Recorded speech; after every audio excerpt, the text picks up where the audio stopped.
How to turn off restricted mode for YouTube mobile. Hello everybody, what's up? In today's video we are going to teach you how you can do that.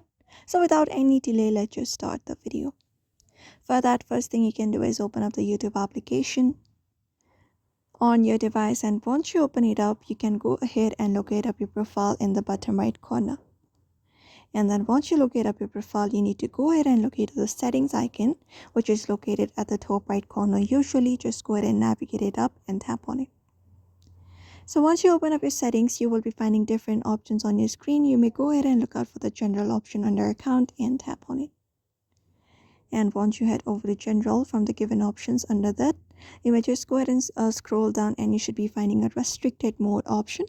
So if this option is turned on, in order to turn it off, you just need to simply tap on it and turn off this toggle option, and that is it. And that is how you do it. So you may follow the similar process in order to turn off restricted mode for your device, YouTube as well.